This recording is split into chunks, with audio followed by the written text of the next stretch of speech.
This is Tony Cooper, and I'm just sitting down.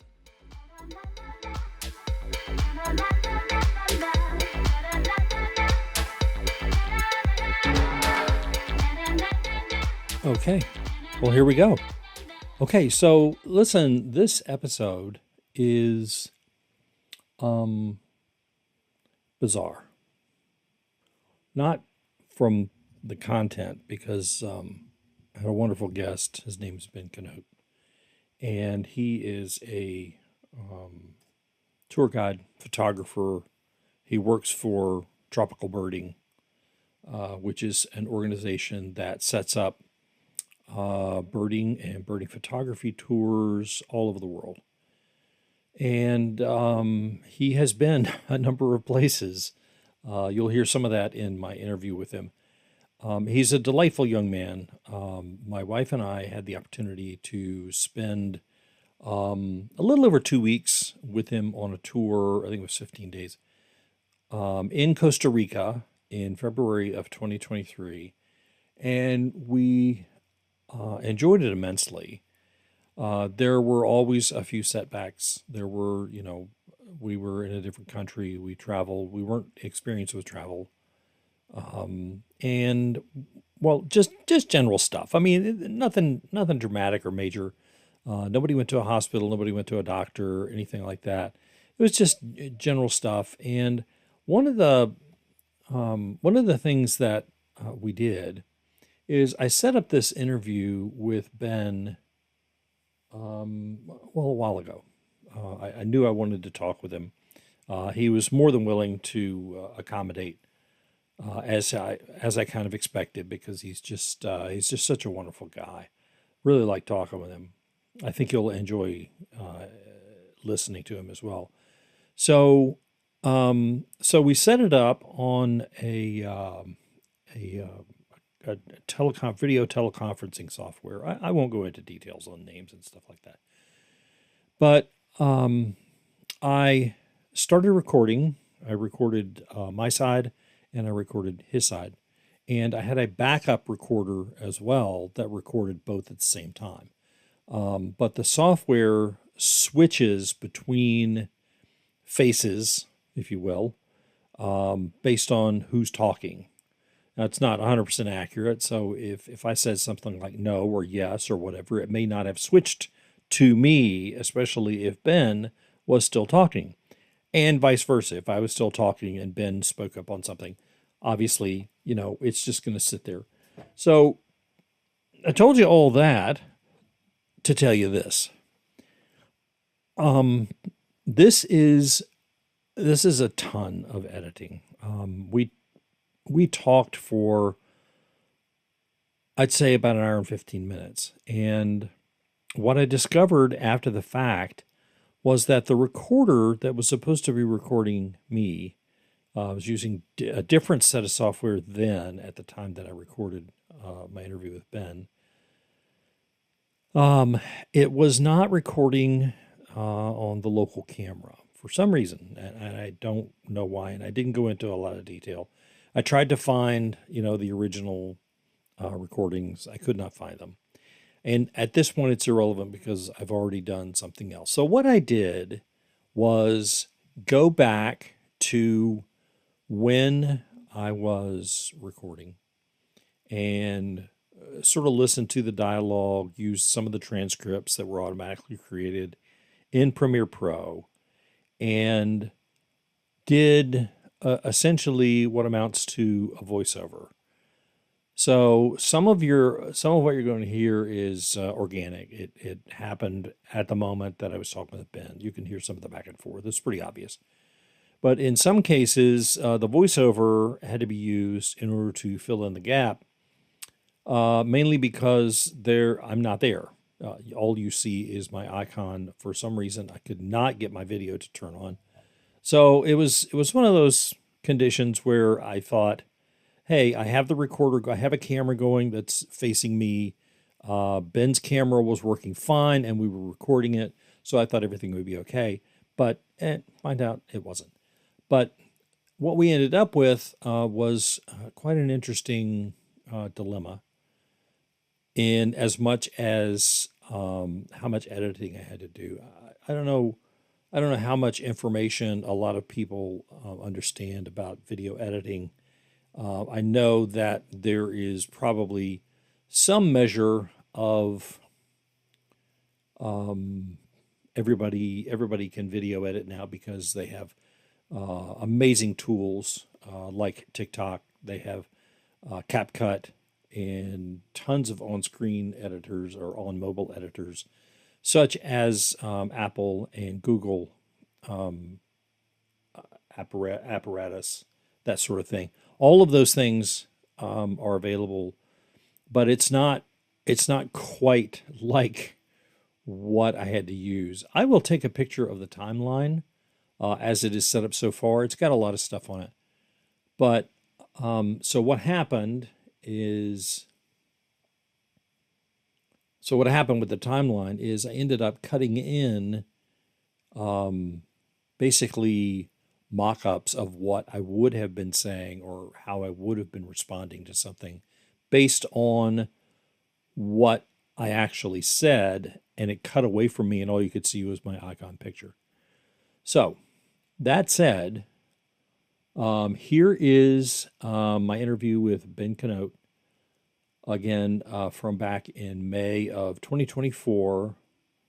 And we're generally talking about birding, birding tours, that sort of thing, not specifically about Costa Rica, but there is some Costa Rica stuff in there, and that's why it is relevant to this particular series. In that, I specifically wanted to talk with Ben because he went to Costa Rica. We went to Costa Rica with him. I almost said he went to Costa Rica with us, but he did not. He was already there when we got there to the meetup point. The 3 days before, I don't know what he was doing. It's none of my business. But what he would probably tell you is he came from somewhere else and then got to work on the Costa Rica stuff. And this was, like I said, this was a great trip and in the overall, and it was made better, I think, generally because Ben was there to kind of guide us and help us keep moving forward. So, without further ado, and with those explanations in place, I'm going to play this interview.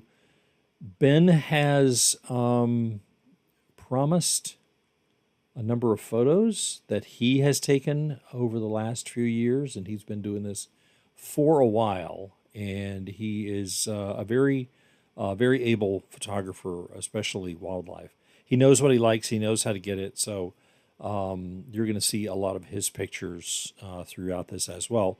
And at the end, there may be another slideshow, mostly of his images, because this doesn't cover a specific day. This is just an interview with the guy who was in charge of keeping us alive, for the most part.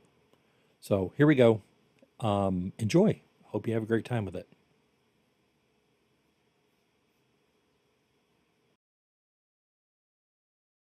Well, how Okay. the hell have you been, sir? Oh man, good, busy, and tired. But I've been really been able to relax for the last week or so. Oh, that's good. Yeah, but And since that about January 12th, I've done five nearest makes no difference back-to-back tours since January 12th. There's like I did right.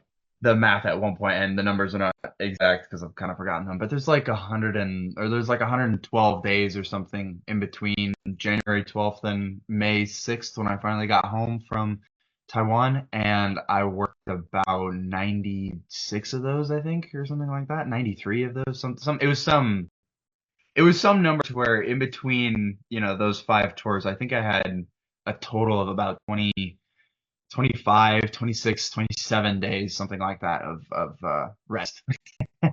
And Wow. yeah, usually it was, coming home and recovering from the travel for a few days and then having maybe 3 or 4 days and then off again. And then Right.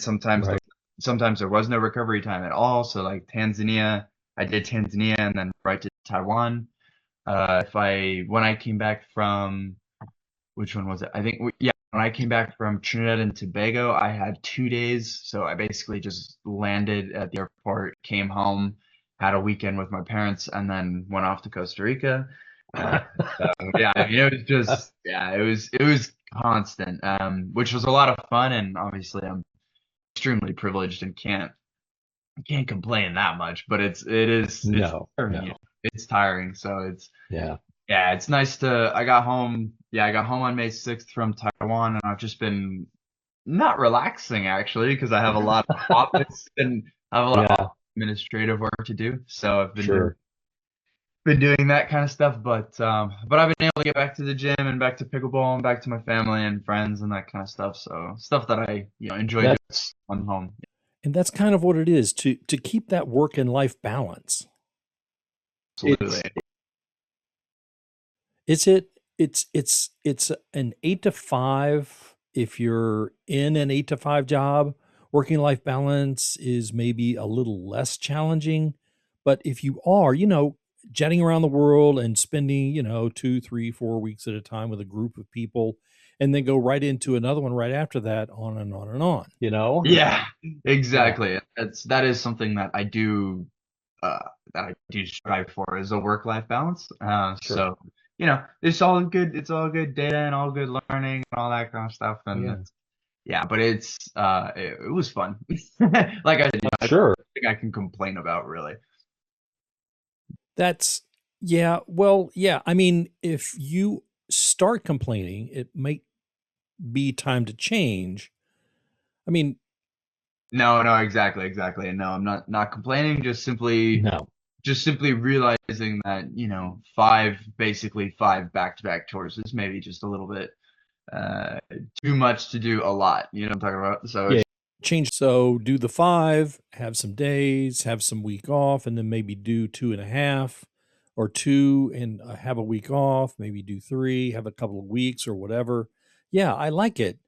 Yeah, I do. I understand. I don't necessarily empathize simply because I can't possibly imagine, right? The amount of not the amount of work that goes into it, because it's obvious that, it's a lot that is preceded. So you put a lot of the effort into making sure that everything goes well because, where you're staying, for the most part, who's going to be there and any kind of food things that need to be taken care of and that kind of thing. And so, and we're all the best places to hang out and watch birds. But in a lot of that, from your perspective, since a lot of that is predetermined, you have just to deal with the things that come up, which I'm sure are not infrequent. Because if it was like when it was like our group, I think the average age for the group that you took to Costa Rica with us was probably like 70 or so, uh yeah, roughly. I mean, it varies so much. I think the average age roughly for our tropical birding clients is I think it's like roughly 65, 64 or something, that kind of Hmm. Hmm. mid 60s. We're actually a company with a lower average age group than most other companies. Hmm. Um, and you always get these outliers that kind of skew things. So like for instance in Tanzania, um, actually had all in all, it was a fairly young, it was on the younger side, a group on the younger side. But then we Hmm. had one 85-year-old. So it was like, so, we had these kind of mid 60s, high 60s, and then bam, an 85-year-old. So it just brought the Yeah, average. Yeah. So I mean, if you take out the random outliers, like sometimes that you do in statistics, sure. yeah, we have generally a very not a very, I mean, just a slightly younger average age in tropical birding. But honestly, I mean, Sure. the 85-year-old was lovely. He was a lovely guy, and he had a great time, Oh and yeah. yeah, and it's just fun. So it doesn't matter Yeah. too much to us. And And just it's the and 85 it's acted not like he was 60. and and as a participant myself, I don't think anybody who's taking a tour who hasn't been to one already, and everybody else who was in our group, they had the advantage of having previously been on a tour of some kind, right? I think, what was his name? Bob, not Bob, the older couple. I don't remember. Don. Don, that's it. Yeah, it was Barbara. Yeah. And they were retired educators, and I mean, it wasn't until maybe the end of the second week that it started getting used to the fact that, you know, he's deadly serious about this stuff. The other couple, they just seemed to be more in it for the competitive aspect. Just I need to get pictures because this is amazing. Oh my God, kind of thing, you know? Right. So Susan and her that's partner. right. Yeah. That's right. Susan. Yeah. Okay, yeah. Yeah, The ward they were system. into it. They were into it mostly so because they were just trying to But capture birds of wherever course. they could find them, basically. Hmm. And yeah, Don and Barbara. Don, Barbara, bless her, didn't take that many pictures. Barbara's really there as a, a technical Support system. Yeah, exactly, an Yeah. assistant basically. But yeah, Don photographs for his camera club, to actually try to win contests and that kind of stuff. Right, So right. it Yeah. totally different feels, and then whoever comes, the main thing that we try to do at TB is just if you come, no matter your reason, we're gonna try to accommodate. But it's hard. Sure. It's hard to make it's obviously always hard to please everybody, but Of course. yeah, Of but course. yeah, so it's Well, but If I learned anything about your personality, I think it was that you do adapt well. You can improvise, whatever needs to be improvised, and sometimes you can just kind of change the game a little bit because not everybody is into this part. They really want to get to this part. So, there are things, there are kinds of things that I think, is the mark of, and don't take this anything other than, though I see what I see. It's, it's the mark of a good leader who can adapt to the kinds of things that the people want. yeah, absolutely. Well, thank you. Yeah, I mean, I've never fully understood the motto of like, well, this is the itinerary, this is what we say we do, this is what we're gonna do. It's like Mhm. that doesn't make sense to me at all. I mean, everybody who's on these trips, spends a great deal of resources, time, money, effort, all that kind of stuff to come on a Sure. trip that they want to Yeah. do. If the itinerary says we do this, but not a single person is interested in that, and I'd rather go do this instead, even if we've already done it instead, I don't care. Like all I care about is that these 6 people, these 8 people, these 12 people, whatever, are having Right. the best time possible. So Yeah, sure.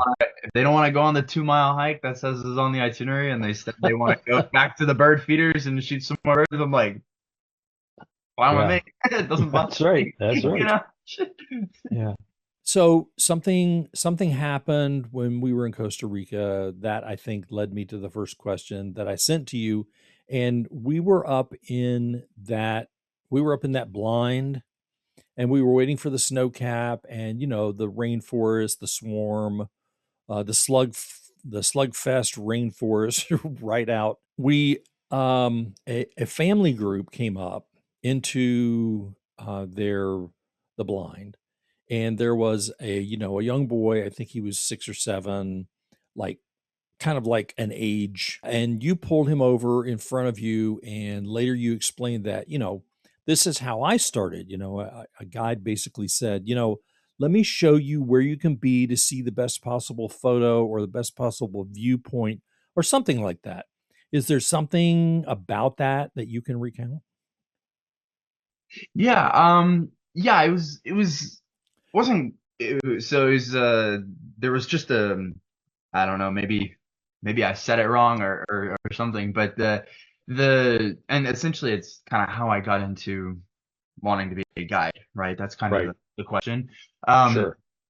yeah, so the reason I did that first with the kid in El Tapir, is just because I'm a big believer, and I've seen it happen, and I've actually still kept in touch with some of the kids who are obviously now much older, but one moment in nature can obviously turn people from not being interested into nature or just being like, oh yeah, a bird, to actually really caring about it. I mean, it literally Right. takes one moment, and in birding, we call it a spark bird or a spark moment.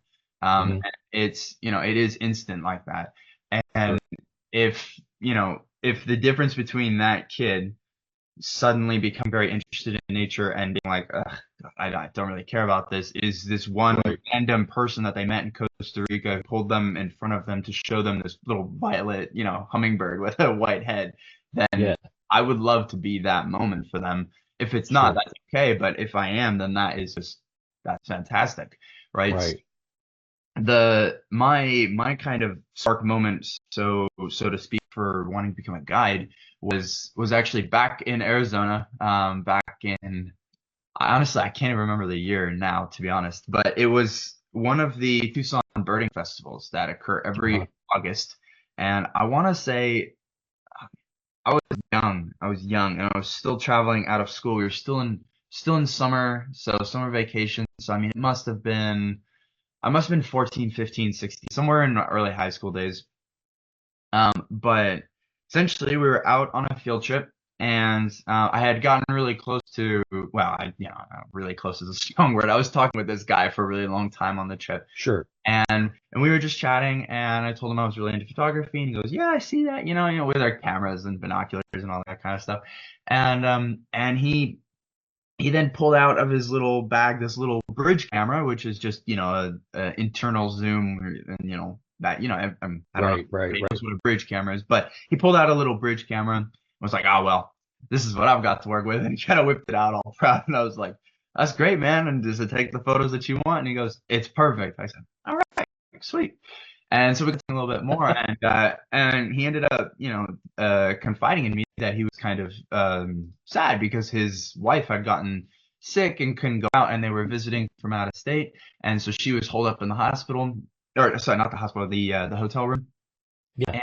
and he had basically told me, he goes, "My wife gave me one job," and I'm like, "Oh, okay, let's hear it." He said, "Well, they both really wanted to see. We have a great bird in Arizona called the painted redstart." Right. And they both really wanted to see it. And his wife had given him the job of getting a photo of the painted red stripe for him. And so he looked at me and he goes, "Now, I'm gonna need your help with this because this is," he Ah. confessed to me, and he goes, "Now this is the wife's camera, so I don't know how to use it." I'm like, Right. Right. "Okay, let's do it." So, I took the camera, I kind of started fiddling with some stuff, and I said, "All right, it's set up just for like point, shoot, or point, zoom, shoot. You should be good." So I set it up so that it wasn't on automatic, so that actually, when we got there, we could make sure that the settings were right and that we get a good shot. And it's a bridge camera, so it's got its own challenges and that kind of stuff, but that's what he had to work with. Right. So when we got there, and we're in a place, when we arrived to the location that the tour leader was taking us to, we're in a good spot, and this is a free walk at a festival, so there's loads of people. It's a serious birding outing, but it's mostly chit chat and networking and all that kind of stuff. There's some good birding, but we were in a group of, oh god, I can't even remember the group size. It was probably 10 to 14 people, so it was huge. And we get there and we're walking around, and the guide is off with a majority of the group, and I hear the painted red star calling, just because I've been to Arizona before. I know what the bird sounds like. So I hear painted red Right. star calling, so I call him over. I'm like, "Hey, I hear it over here. Do you wanna go try to get it?" And he's like, "Oh, but the group's going that way." I said, "It's okay. I know where we are." 'Cause, I've been to the area. I've been to the area multiple times. I know the Yeah. spots specifically. I know where we parked the car. I'm not worried. Right. So I'm like, "Hey, do you wanna, go over and try to get it?" And he's like, "Okay." So I kind of take him on this little slow, I'm leading, I'm trying to find him, waiting for the bird to call, and then kind of following the call pattern and following just the direction and that kind of stuff. And eventually, Sure. we find it, and it's feeding pretty low, and I'm like, "Come here, come here." And he gets in kind of right next to me. He's like, "All right, what?" And I pull him in front of me, just like I do with the kid. I pull him in front of me, and I kind of point with my hand. I'm like, "Right there." He's like, "Oh yeah, I got." Puts his camera up and misses it completely. And he shoots, the bird flies off him a little bit, and he's like, "Oh, damn." And I'm like, "Didn't get it?" And he goes, "Didn't get it." He's like, "That's all right, I still see it." So we kind of go, and we spend maybe 2, 5, 3 minutes. I don't know what it is, but not a huge amount of time, but a little bit of time Yeah. kind of Yeah. stalking behind these trees, because this bird likes kind of an oaky, kind of piney habitat. So you can kind of stalk behind some trees. And so we're stalking behind some trees. We're going. He misses like 2 or 3 different times. I'm like, all right, we got to get this next one. Getting We're a kind of You're getting, playing cheerleader the whole cheerleader the whole time. time. yeah, well, trying. We're kind of getting further away from the group a little bit, and I'm like, oh, I don't want to get in trouble. So we're going, we're going, we're going. Finally, the bird catches an insect. So I'm like, oh God. So and it catches an insect. It's eating on a fairly low branch. It's probably, I don't know, 12, 15 feet up. For this guy, it wouldn't have mattered. This is fine. But he's Yeah. feeding on a branch. I'm like, oh yes, finally, he's gonna stay. And I'm like, come here, come here, come here, come here. You see, he's eating on a branch, and he's just, yeah. So sure enough, the bird's just kind of pecking away at this bug, and I got the guy's camera up. I can see his finger kind of hovering over the shutter. I'm like, shoot, So, and right as he clicks the shutter, I can watch his finger and click the shutter, and then I see the bird fly off. And I'm like, ooh, and the bird is gone this time. Like it just Yeah. flies off. It recently before it's kind of been bouncing around. The bird just flies off. I'm like, oh, please tell me you got that. I kind of look at him and I'm like, did you get it? And he goes, one sec. And he looks through his viewfinder at the review screen and he goes, got it. And I'm like, Oh, yes. man. And then I said, Success. success. And then I'm like, can I see? He's like, of course. Flips the LCD out, shows me the camera line, and goes, look at that. And I go, nice. It's all it is like Yeah. a blurry flight photo of the bird. It's like Oh, you got it in man. flight. Yeah, you got it in flight. It's like it's blurry, but you can see the red belly, you can see the black back, the white around the eye, the white in the tail feathers. And I'm like, Yeah. that is that good? Are you happy with that? And he goes, fantastic. That's all I need. I'm like, Yep. all right. And That's funny. and just and just the and what it really showed me is just that people don't always necessarily, people need the perfect photo for them. They don't need Yeah. what I would consider the perfect photo or even a very good photo. Sure. But all they need is just something that one captured a memory and that they are looking for, or two that just fulfilled some sort of goal that they had. And this guy's goal was to get a picture of this bird for him and his wife because it was a new bird, they'd never even seen it. So just get a picture of this bird so that he could show his sick wife that, hey, look, we got the bird. And so that was really kind of and just the overall, his overall happiness and feeling, and the big the smile he gave me was huge. I mean, the Joker smile, what I'm talking about? Just I do. a huge smile, and I was like, that's a nice feeling. So that's how I got into guiding. Yeah, that was my kind of my guiding spark moment where I was like, oh, this is a nice feeling. Like I like this feeling. A lot of people think that I go guiding simply because I want to, and it's true. Part of it is that I love to travel. I love to travel and experience new things for myself. Yeah. But no, my real reward. Yeah, exactly. That's a perfect way to put it. It's actually quite selfish if you think about it. My real reward for guiding is just seeing that big Joker smile on people's face when they something they really love or get a shot that they're really happy with and that kind of stuff, because that's what I like to share. So of course. Yep. Yeah, that was my moment. Yes. Yeah, so I follow you on social media, right? I think Instagram, Facebook, I'm not even sure else where you post, but maybe those are the two main ones. And of course, you're posting probably almost daily. Yeah, I'm just too tired. I'm too tired, or the internet doesn't work, or if I'm I was trying to post a little bit when I was in Taiwan, but the time difference was so dramatic that the unfortunate bit with social media is just that you have your high points essentially in social media. So like for me, anytime between 10 a.m. and noon, my time is a really good time for my engagement. And if I were to do that in Taiwan, I'd have to be waking up at like 4:30 a.m. in the morning, and I'm like, ugh, no, not after a 16-day workday. Forget that. Yeah. I'm That's sleeping. So what is your favorite bunch you've been to anyway? Which is a lot. Which is a lot. What is your favorite destination? No, I refuse. I refuse. Favorite destination. Oh. Ooh. I actually get asked that a lot, obviously. And I have kind of a set answer.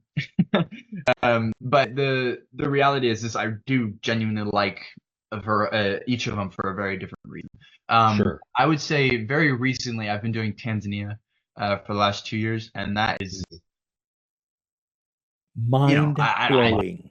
yeah, it's tough to put into words how many opportunities that country gives you, bird wise, photography wise, animal wise. I mean, this last trip, I don't know if you saw it, but I put it on Facebook yesterday. But this last trip, we had 5 cats on our, which is just insane. I mean, Oh, okay. we had lion, African, wildcat, serval, cheetah, and leopard. I mean, it's just like, wow, it's crazy. Combine that with 522 species of birds in 3 weeks, and it's just like, how do you? I mean, I don't know how you quantify that, and also just the experience. I mean, there was a moment when I think everybody was standing up. And so we have these really cool pop top Land Rovers and Yeah. or Land Cruisers, sorry, and they hold 6 in the back, 1 in the front, and there was a moment where everyone was standing up. It was probably like 72, 73 degrees, sunny with a little bit of clouds, but the sun was coming down. There was these huge baobab trees in the middle of the savannah, and everyone just had this cheeky little grin on their face because they were like, "Wow, we're in Africa." You know what I'm talking about? Yeah, right, And right. for Americans, being in Africa is really, really exciting, right? I mean, Sure. it's really, really cool, and probably for everybody, being in Africa is very exciting. But the kind of for a wildlife enthusiast in the U.S., speaking for all Americans, which I can't do, but you know what I mean. But it is a destination. You know what I mean, and Oh, when sure. you get there and you get to drive through essentially these iconic moments, like there's the baobab tree, it's sunset. There's some clouds. There's like these big sun rays, and there's a savannah, and we're in an open top Jeep, and it's 72 degrees, and we're looking for birds. I mean, it's like, whose idea of heaven is this? What, it's awesome. I mean, it's really, really, it's a very special place. But then honestly, Costa Rica hits incredibly close to home. I mean, Mhm. geez, how many? I think I've done, including the one I ran this year. I think I've done 8 tours there now, and Yeah.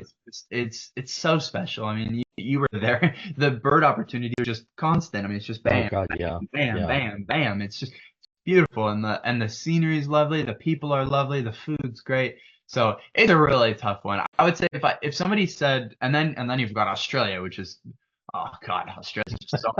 But I would say if somebody told me right now, like, gun to head, pick a favorite, um, probably right now I'm really loving the Tanzania trip. Yeah, it sounds like there's a lot more opportunity and the diversity alone.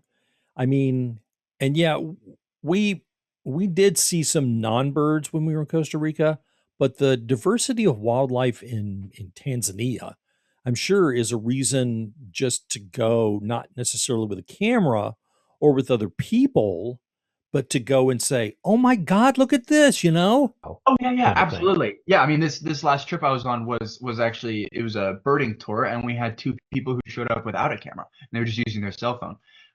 And when you have 64, we had 64 other animals on our list, and 52, yeah, 52 of those were mammals. 52 mammals on a trip Wow. is a lot. It may not sound like a huge number, especially when you put it next to birds, which was, like above 500, Right. but 52 mammals, if you think about just 52 mammals, you think, okay, that's going to take me a while to list off 52 mammals. Yeah. And it's a lot. It's incredible. I'm Like sure it is. the diversity is insane, insane, and the people are lovely. I mean, absolutely lovely. So it's a tough place to beat, I would say. So yeah, gun to head, Tanzania, that'd be my favorite. And that's completely fine with me. I have nowhere I want to be, want to go, I mean, but not this. yeah, oh That's yeah, okay. and it won't be soon. There won't be soon. I mean, not this year. What I mean, so I've got to be. I mean, we teach you a little Right, bit right. It about was it the And external when people we were battle. don't. there, but you were using Olympus equipment, and only because everybody else was Sony or Canon. I don't think that a lot of people are aware of just how big a contender Olympus is in the photography world.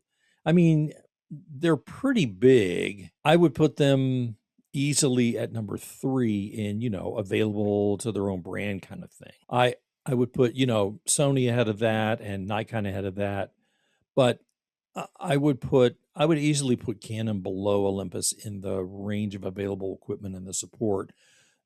So, of what is your feeling about using Olympus over something else? Right. Yeah. Yeah. I can't. That's a very interesting thought. I never thought about where they are in terms of availability and support. So I can't. I don't know anything really kind of on those numbers. But the amazing thing that I've really come to love about Olympus, honestly, is just this idea that you can get these professional grade qualities, sorry, professional grade photos, um, you know, easily on par with Nikon, Canon, and Sony and Panasonic and Sure. all the other companies, very much on par with them. But you get it in this tiny little package. You get it in this tiny little package that weighs almost nothing, and that, especially when you compare it to its competitors and the other on the other brands, extremely inexpensive. I mean, my setup, which is the kind of the maxed out pro setup for Olympus, Right. it's max price, including like batteries and cards. I mean, its max price is going to be about $11,000. I mean, that's Wow. just mad considering you can't even, for the equivalent in Canon, Nikon, Sony, whatever, you can't even get the lens that you're looking for that much. I mean, and let Yeah. alone the body and then all the accessories you need. Sure. And, and that stuff is going to weigh, anywhere from 8 to 10 pounds probably total, Right. when you all set. My entire setup is, 6.2 pounds. I mean, it's Right. incredible. And like I said, you get very, very comparable image quality. There's definitely a loss in quality at the far end, just because that's how the sensors work. It's a smaller sensor. But I think one of the really cool things about Olympus is just their whole motto with get outside and connect with nature and that kind of stuff is no real different, I think, than the other big companies. But the Olympus, they promote it, and like you said, they feed it, and they are there to support that. Whereas I don't see that too much with the big brands. You know what I mean? Or with the Yeah. Canons and the Nikons and the Sonys and that kind of thing. Right. So I find that very encouraging with Olympus as well. And the other thing that it's funny, I have a love hate about this part with Olympus, is that they are constantly innovating and they're constantly trying to come up with new ideas and make their camera more powerful. And that's always really fun to see, because they're always thinking, okay, what does the next generation of photographer need? What is the next, what's the next niche of bird photography need? That kind of stuff. And that's really, really cool. And of course, I'm not plugged into the Canon and the Nikon or the Sony ambassador kind of realm. So I'm sure they do something like that as well. But definitely most people, when I tell them I shoot Olympus, they're like, oh, okay. And actually, sorry, it's actually OM. It's actually OM system now, not Olympus, because of the change. But I don't. Oh yeah, I shoot with OM system. They're like, oh, okay. They kind of brush it off a little bit, and then they see and they're like, you took all this with OM, and I'm like, yeah, like it is good. Like it is actually, this system is a very good system for bird photography, and like any system, you just need to know how to use it. That's all. Oh, sure. Of Yeah, course. it's just figuring out what works for you, figuring out how to shoot with it. But yeah, I get I do some teaching for OM as well, and I get new students who are just getting their camera or who are maybe upgrading their camera, and a lot of the time they're like, okay, I don't know how to do this, and for some reason it's affecting the photo quality. And I'm like, oh, that's okay. That's a simple fix. We just change this menu item, and then you just need to think a little bit differently about how you shoot stuff. And they start shooting with it, and they email me later, and they go, that totally changed my imagery, and that totally changed. I mean, it's like, that's all it is, man. These cameras are very capable of taking professional grade photos. Just have to know how to use it for what you want to get. That's it. Just like anything else. Oh, absolutely, absolutely. Yeah. No, but I've been incredibly happy with my Switch, though, and very, very happy with the Switch. Oh, good. Yeah. Well, one of the things that you did, which I think was probably early on in the first maybe couple of days, was one of the things that you did really, I guess, really just took me to the point where I said, he's in charge. and that's great because I want him to be as is. You really kind of, and not all at once or not one after the other, but as needed, you would approach each person and say, "What do you know what your goal is? What are you looking to do?" And it wasn't just lip service. You didn't say, "Tell me what you want to accomplish." Okay, that's nice. Have a good day. It wasn't anything like that. It was, tell me what you want to accomplish. And then each day, you're going to each person to say, if you really want to get this, this, and this, you can go here, here, and here. And don't worry about it, lagging behind a little bit or going ahead a little bit or whatever it was, whatever needed to be done in order to get behind a little bit or wherever to help people with their individual goals. It was completely different than the other five people, and that was something that drew my attention. And it turned out to be a lot of the flora in the place, because some things I saw that I will never see anywhere else, and the things like the textures and the colors, things like that were just so unique.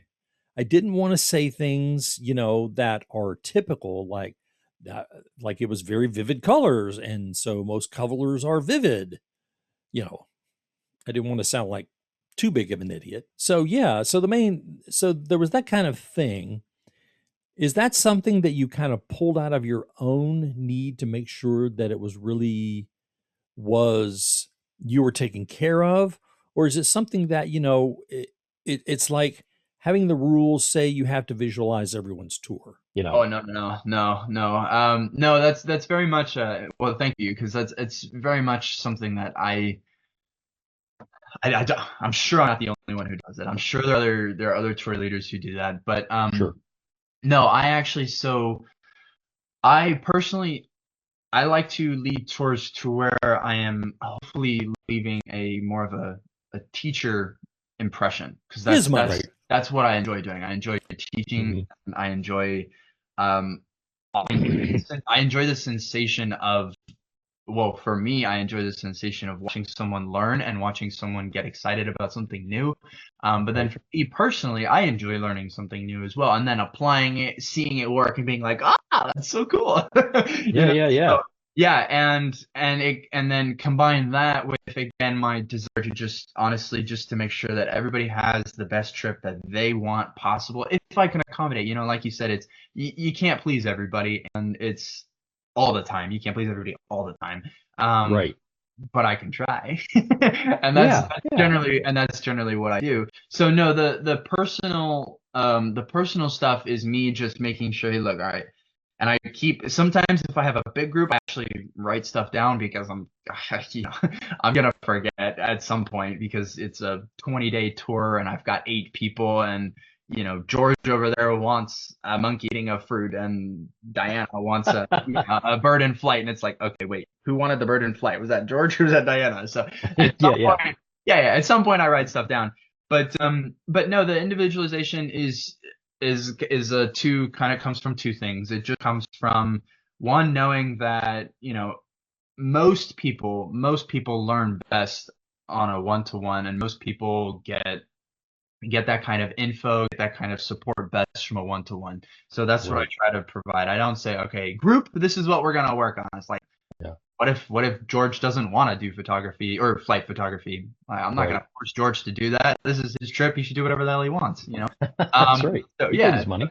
yeah, exactly. And so from that, and then also, again, just from stemming from, wanting just everyone to have the best trip possible. So yeah, no, I do that with everybody, and I hope other guides do that, because personally, I think that's the best way to go. But if Sure. they don't, they probably have their own little, secret thing that they like doing for people that brings people back to them. But no, that's something that I've been doing since I started, just because I truly believe that is the best way. That gives me the best chance to provide everybody with a unique tour, and a tour that they hopefully feel like, yes, my resources were spent well. on this tour, on this trip. I had a good time. I learned specifically what I wanted to. I got some shots that I specifically wanted, and that's my whole goal. Right. So that's also why in the beginning of the trip, not only sometimes do I ask people, hey, like, what, are you hoping to learn anything photography wise? Are you hoping to switch something up, or the bare minimum is just, hey, give me a few birds that you really want to photograph, and then I make sure like those are key. So like if Jim tells me, oh, I really want the snow cap, and and then Karen says, I don't really care about the snow cap that much. I'm interested in this bird. It's like, okay, fine. So that kind of tells me in the back of my head, all right, when we're shooting the snow cap, I need to make sure Karen's in a spot where she can maybe get a shot if she wants to shoot it, but I need to make sure Jim's in a really good spot so that he gets a shot that he really wants, because that's why he's here. Karen's not really here for that. But when Karen when Karen gets to the basilisk or whatever, and Jim's like, I don't give a crap about a lizard. I can be like, Jim, get out of the way. Like, Karen, and then I can have Karen shoot the basilisk. So that's cool. Yeah, that's the balance that I look for on trips, and again, it's mainly just to make sure everyone gets what they want, has a good time, and you can't please everybody. So I gotta say, all right, we missed that one. I know you really wanted it. We'll try again, and I try to make a little special effort, but and at some point you do have to say, okay, well, you can't just take care of that person. You gotta manage the whole group, and I just say, look, I'm sorry, I couldn't get that for you, but we'll go get something else. So yeah. So one of the things that you were telling us in our several hours in the bus going from place to place. Lots of transfer hours in that story. Yeah, that's for sure. One of the things that you were one of the things you were telling about was doing like pre-touring. So you have either a new location or a new, so not necessarily a new trip, but a new location or approach to a trip with different destinations, different birds, that kind of thing. But a new approach to a trip with different destinations, different birds, that kind of thing. Yeah, so it's pre-touring. I guess that's what it's called, pre-touring, a method by which you can not only discover where there are a bigger variety of birds, but also different accommodations, different places to stop and eat, that kind of thing. Are those all rolled into one big, I got to do this kind of trip, and is it the same length of time? Right. Yeah. No. So so we have different reasons for, we call it, I mean, you can call it whatever you want, pre-touring, whatever. I call it scouting. But sure. Yeah, it's same word for this, or the same, or different word for the same thing. But no, so scouting can range everything from designing an entirely new itinerary. So deciding, look, I want to go to Guyana or something, and I've never been there. Right. I want to go and see if I can run a tour. If for that instance, everything is going to be new. So if we haven't been there and we're designing an itinerary, then we have a checklist of things, or at least I have a checklist, and my company has a checklist as well. We have a specific checklist of things that we need to look for, right? So it starts from everything. Where is the airport? Is the airport? How do people get in there? Is there a place to go right by the airport, or do we need to transfer to a lodge? Okay, if we need to do that, what's the transfer company? All this kind of stuff. So I mean, it's a huge. It actually takes quite a bit of work to design a tour. A lot of people. It must. Oh yeah. Oh yeah. A lot of I've had some conversations with some clients over some drinks where I'm like, I think the alcohol is affecting you a little bit. Where they think it must be really easy to set up a tour. I mean, you just decide where to go, and it's like, what? It's logistics. Logistics are. It's just one by very nature. Exactly. Of so what logistically speaking, setting up a tour from scratch is very difficult. So that usually, if we're gonna say say I want to do Guyana, we'll just stick with Guyana. If I want to do Guyana and I think I want to run a 12-day tour there, I'm running that tour from start to finish on my scouting trip. So exactly where I'd be staying, exactly what restaurants I'd be eating at, and exactly where I'd be going for the birds. Because I don't know, for the next year, I don't know alternatives too well. So I'll pick out a few alternatives that I kind of just see around. So like if if I just had lunch, for instance, and I'm driving and I see another spot, I'll pull over real quick and I'll mark it on my map. We have a map that we share with restaurants, hotels, birding locations, places not to go, that kind of stuff.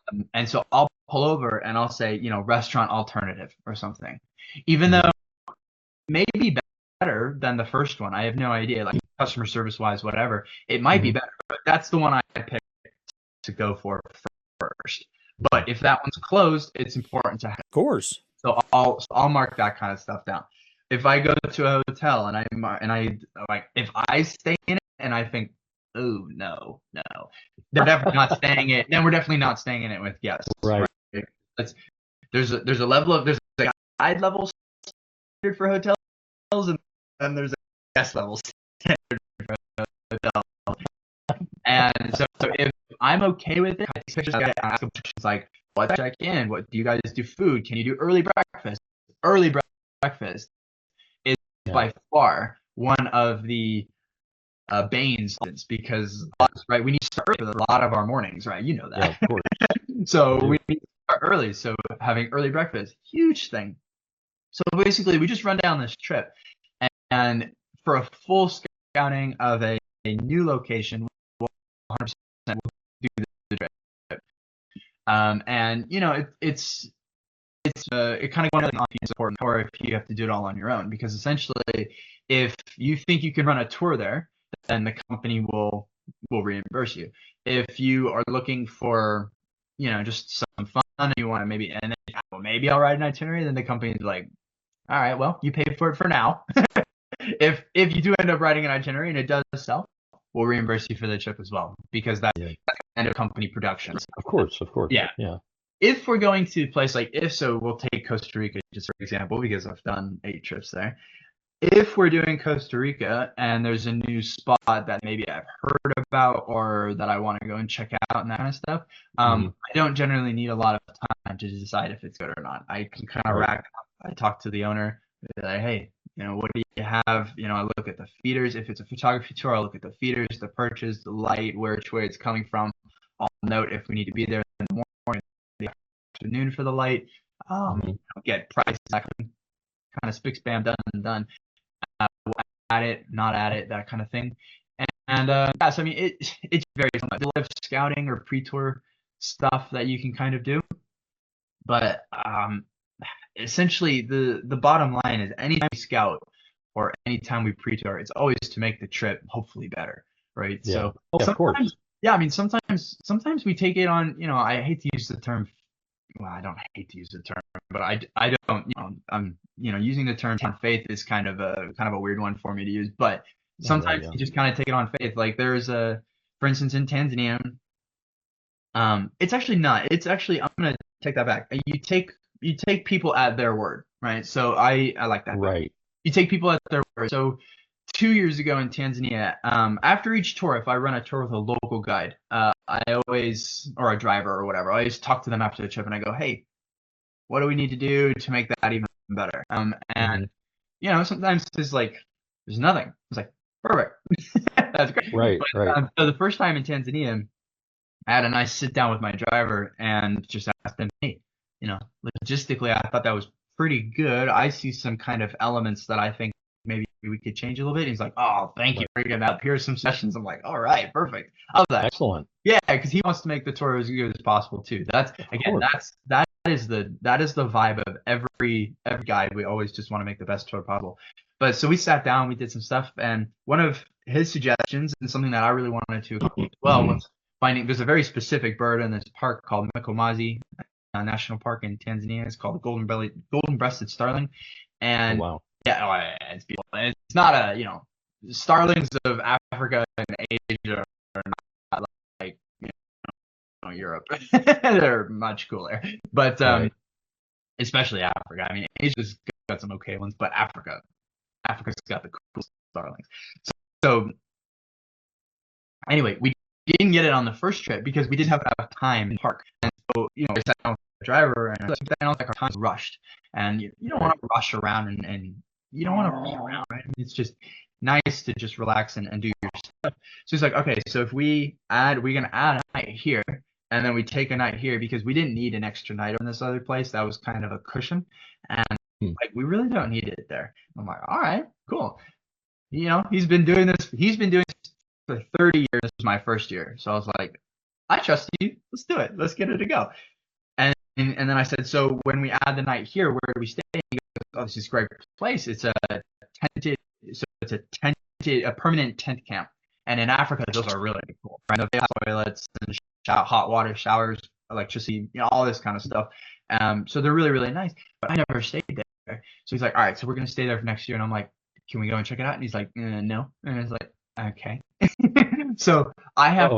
Yeah, exactly. So I have to essentially for the next year, I have to say, okay, well, we're going to a new place. And, the clients this year, they asked me, they're like, so let's say, I'm like, no. What? Why? Well, I've never been there. I don't know. Yeah, I've never been there. I mean, I looked it up online and I was like, this looks very nice. But, you never really know. I've been to plenty of places that look great online and are great, in person. Oh, sure. Of course. It's a constant. It's not a constant, but it's consistently.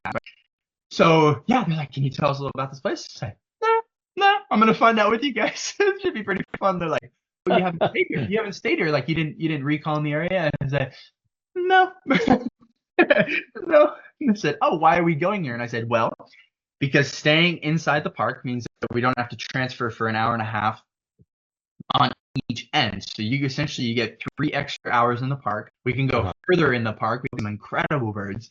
And it's a more relaxing pace. That sounds cool. And I said, I know it sounds cool, but let's see how it goes. We got there and it ended up being one of the guests' favorite locations on the tour, favorite accommodations. So it's just sometimes you can't recon stuff, and sometimes you just have to take people. You have to take people with more experience at their word. And, the driver we work with in Tanzania, he's amazing. And he's been doing that route, that circuit. He knows all the hotels, all the places to eat, all this kind of stuff. He's been doing it for 30 years, man. I mean, that's longer than I've been alive. I mean, he's been touring longer than I've been alive.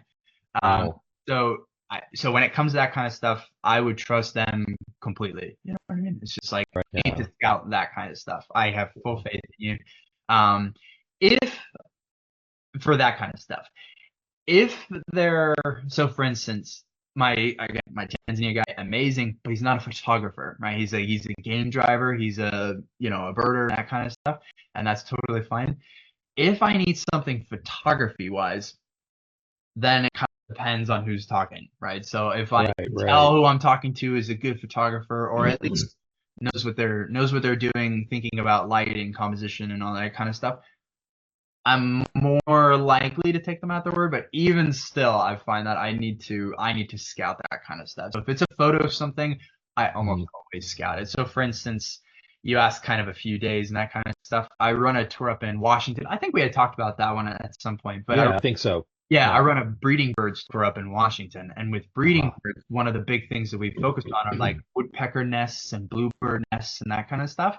And I don't really want to rely on having to find those in the moment.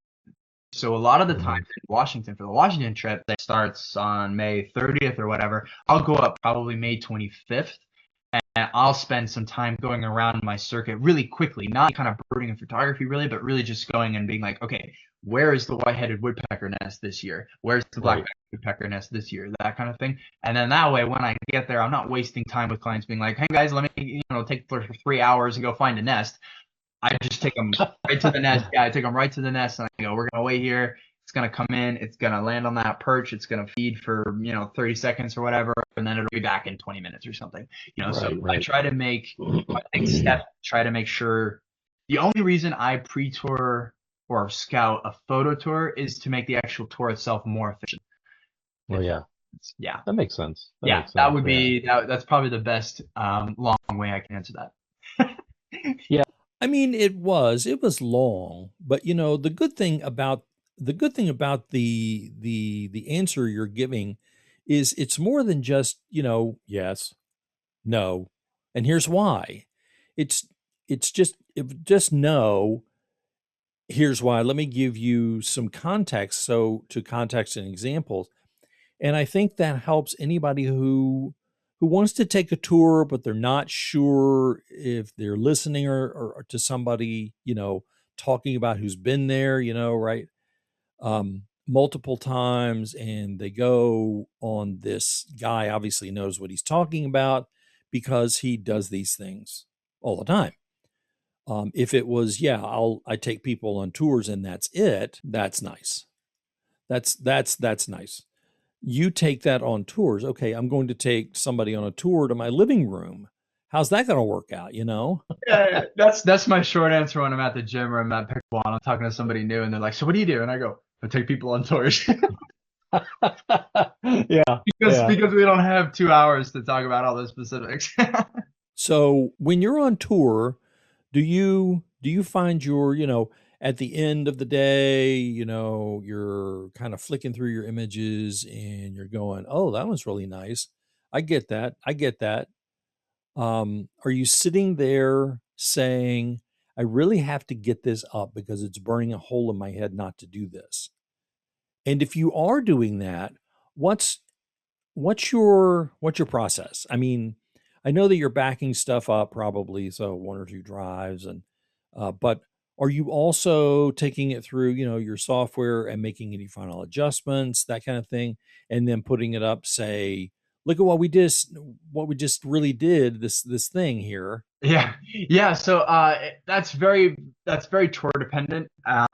Just because some tours just honestly some tours just wipe me out more at the end of the day than others do. So Sure. yeah, like Australia is one where I would love to post, every day on social media and just be like, check out the ferry run we just saw, but the reality is in Australia we're up at 5 to bed at 10, and I've been driving the whole day going and just don't have the energy, Right. I have the energy. I do need to save it because the next day is up at 5, bed at 10, driving. The next day up at 5, maybe no driving that day, but you're still to bed at 10, So I mean, it's a lot of stuff. So yeah, typically my process after a day of shooting or, a day out, if I have the time and the energy, I'll go just quickly download stuff. I have a process where I carry an external drive with me. And then I have my laptop. And on my laptop, I use Adobe Lightroom. And so that's kind of the way I edit and catalog images. And I will download directly onto the laptop. So I got a laptop with a little bit more storage just because I knew this is what I wanted to do. So I'll download directly onto the laptop, and then I'll make a second copy of all the files to the spare drive. I have 1 copy with me, 1 extra copy with me while I travel, which I would love to take more, but hey, at the end of the day, like I only have so much space, I only have so much time, I only have so much storage, all that kind of stuff. So absolutely. Yeah. And what I'll do if I have the time and the energy is I will then go through the day's photos. And I've been photographing now for about 20 years, and so I'm quite fast and I'm quite ruthless with my culling. So I probably go through typically if the day is anything less, if I have some energy, if the day is anything less than 5,000 photos, I'll usually go through them that night, and I'll get them down, and I'll probably break that down to 100 maybe if I'm lucky. Yeah, Sure. if it was an incredible day of shooting, maybe 125, 150 shots. But Sure. typically a 5,000 day shoot would be somewhere between 75 and 100 shots on its initial call, and then after, if I have some time later on, I'll go through and call that down further. But if I know I have a shot in there that I'm really excited about, Tony, I will go in and edit it right away. Of course. I mean, you freaking have to, You have to, 100%. You have to. So I'll go in and do that. And then depending on if it lines up with my social media times, then yeah, I'll post it maybe that day if it lines up, or maybe the next day if I have some time. But it rarely, you'll almost never see a post coming from me on social media. I do it occasionally, but during a tour, and that's mainly because one, like, first off, I'm not on tour to post on social media. I'm on tour to tour the guests around. So I don't take time off just to go and post on social media. Also, even if we're at lunch or something, I'm still engaging with people and we're talking or whatever. And not everybody likes to talk all the time, so there's definitely some silence. Don't get me wrong, but it's really tough to time a social media post with Basically, it would have to be before we get started in the morning or when we get back at night. Because Right. there's not too much time off. If we have time off during the day, like if it's a photo tour in a very hot place, so for instance, like Arizona, my photo tours in Arizona, we have it happens in June, because that's just when all the birds are, all the Mexican breeders are here. So late June, Right. early July, that time frame. We take the middle part of the day off for obvious reasons. It's 100 degrees out, nothing is singing. So there you might see me saying, live from the field, Northern Cardinal in flight, whatever. Right. That is in my mind, that is acceptable. But it's very challenging to post on the daily. Oh, I know. It must be, yeah, it's kind of like, me. I spent, 40 years of my career, photographing people. I can't imagine, right in the middle of session, like I'm going to post this on social media. Can you hold on? I have a coffee break. What? What did you say? So, Exactly. yeah. Birds and holding on to tolerate it for so long, and Right, lots of right. other Yeah, things going on. exactly. To make So that. yeah, it's a fairly simple process. Each day is just come back, download images. If you have some time, go through them. If not, put the card back in the camera, format it, set it to charge, go to sleep. Yep. Yep. That's the strategy, really. Is sleep as much as possible. If there's any young guides, if there's any young or new guides who are listening to this, that's my hot tip for you. Get as much sleep as you can. Yeah. Seriously. So you've been doing this with tropical birding for how long? This is gonna be my 6th year with them. So Okay. come when November, November will be my 6th year. Yeah. Cool. Do you have any feedback on them, either as a company or that just kind of vibe or feel that you get, the kind of support you get, that kind of thing? Yeah. Oh no, it's been an absolute ride so far. It's there was obviously a really tough period for COVID. Oh God, yeah. Our industry went from this to straight down. Oh yeah. Right. I mean, I think every tour company was riding this amazing wave right before COVID. Just seemed like people were traveling everywhere, and all of us were busy all the time, and then just I mean, it didn't even like slow descent, right? I mean, it went stop, hit a wall, and then turned, and then went straight down. It was it was mad. But this company, through all of that, this company was so supportive to all their guides, was incredible. I mean, Keith, Ian, Christina, Desiree, all of our bosses, all of our top tier employees is the wrong word, but top tier management. They were checking in on guides daily. I mean, I remember I talked to Ian one time. Ian was like, "Yep, no, when I'm done with you, I'm gonna go call." I think it was Jose or something, and he was calling everybody every other day just to make sure that everybody was doing okay, everyone's family was doing okay, nobody was sick, everyone was getting at least some kind of work opportunity if he could manage it. I mean, it was great. And yeah, Nick and Keith, they were handling things. Desiree was checking in. I mean, everybody was doing everything they possibly could at that time, and that was something that I really, really admired. Just because, also, Ian, when I first got into the company, Ian said this company treats each other like family, and this is a family, kind of not a family run, but it's a family feel for a company. Right. It's one thing to talk like that, but it's another to show it, right? And so happens, yes. Yeah, during that time, it was shown 100%, and it was it's really, really cool to work for a company like that. And like if he's not traveling, I have almost daily conversations with Ian, and then I have conversations with Keith and Nick. Nick just lives an hour and a half away from me. Nick is one of the other bosses, and Nick lives about an hour and a half in Sierra Vista, Arizona. And he'll come over and he'll be like, "Hey, I've got a doctor's appointment up in Tucson. You want to grab a beer afterwards?" I'm like, hell, cool. Let's do it. Yeah. So it's a company. Obviously, it has a purpose, it has its rules, it has its regulations, but it's a nice big family unit, which is just really, really, really great to be a part of. And we do fun things like the bosses will often put something together for all the guides to come together and be together and bond. So we did something in Ohio back in, was it 2019? I think it was 2019. I think, yeah, 2019. Mm-hmm. All the guides got together. We had a big party and kind of just relax and unwound a little bit and thing. And the company also, just in terms of the business side of it, it gives all of us, first off, we all have a nice chunk of work if we want it, but also really supportive about oh, you want to try something new? Let's try it, and it's a really great company to work for. I'm very fortunate, and hopefully I can work for them for a little bit longer. Well, yeah, I hope so too. I mean, obviously it's if it's like working with family and then you actually get along with your family, right?